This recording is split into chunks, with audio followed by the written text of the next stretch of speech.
Dad had been a smoker for as long as my 18-year-old brain could remember. Mother had to take up all the responsibilities because Dad was beyond addicted. When we tried keeping him away from his cigarettes, he'd become an aggressive mess as the doctors predicted. We didn't know what to do. Like the old lady who lived in a shoe, the difference? She was with her children, who I suppose cooperated often.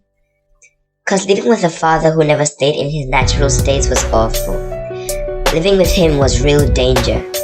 He taught me nothing but made me believe I was better off with a stranger, cause at least they wouldn't have broken bottles in every corner. But his life was like a sentence, speedily speeding, stumbling and slipping into a steep pit for all eternity without a comma. And just when it seemed the days couldn't get any longer, when we thought we had to sacrifice the one for the two of us, an idea came into my head. If it hadn't come then a few days later we'd definitely have been dead. So I called Mom and I told her we could make Dad sleep in my room, which has its bathroom. Leave nothing but a Bible and a box of matches with no cigarettes and perfume. Because we leave him locked up in there, like a little hole in the door for view and communication, a fat strip at the bottom to pass food under, and water. He'd be like our prisoner. And so Mom agreed with my reasoning because there seemed to be no better option than family imprisoning.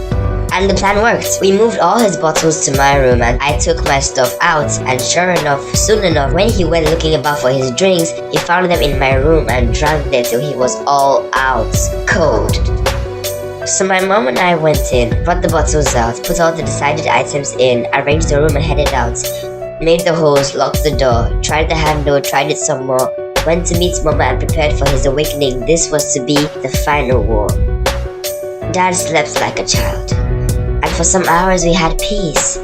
But soon after Dad awoke, he became wild. It was like we tried caging a gorilla, and for a second I thought my heart was going to cease. He was banging crazily on the door and Mama was ready to call the police. Later, much later, he calmed when he realized that shouting curse words and threats and banging on the door wasn't going to get him released. We could see him sitting on the bed, his eyes red, Bible sitting beside his leg. Then as we watch, he takes the Bible, much to our surprise, but then he begins to shred it. And he carries the matches and begins to smoke it from Genesis. And weeks after, he had reached Malachi. And by this point, his reading it before smoking it had increased. And I noticed, though it wasn't really obvious, that the strength of the spirit that worked in him had decreased. The room had ashes in the corner, with traces of perfume. Mama was doing okay, but down on her knees every night to pray, and I joined her sometimes.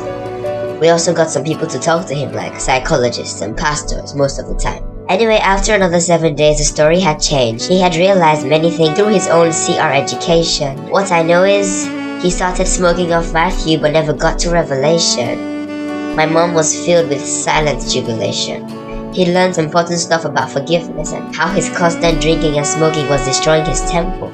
For after a huff and puff of smoke, he said he'd had enough. He permitted the Holy Spirit to cleanse him, to free him of the hurt and torment and to spare him. Dad went in there pretty much worthless, but he came out gold.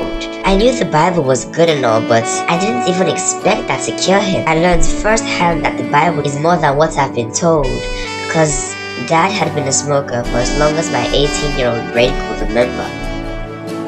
But after this miraculous event, he was finally welcomed into the family of Christ as the newest member.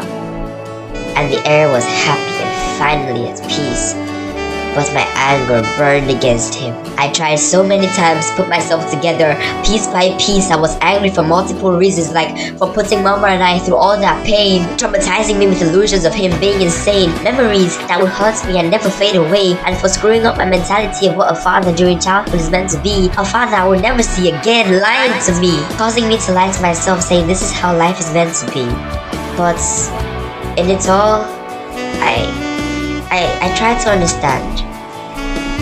Because the angels are rejoicing because my dad has taken a stand with God. We're both in need of his grace, both hurting, both seeking his face, both with a part to play in rebuilding the family, and I just have to be honest with me because the truth will set me free.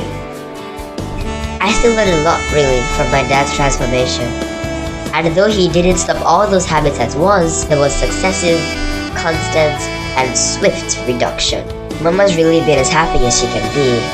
She's just leaving the past in its place cause Right now, celebration is written all over her face, and I know why. I know. It's cause Dad had been a smoker for as long as my 18-year-old brain could remember. But on this day, the 13th of November, heaven parties over one new member.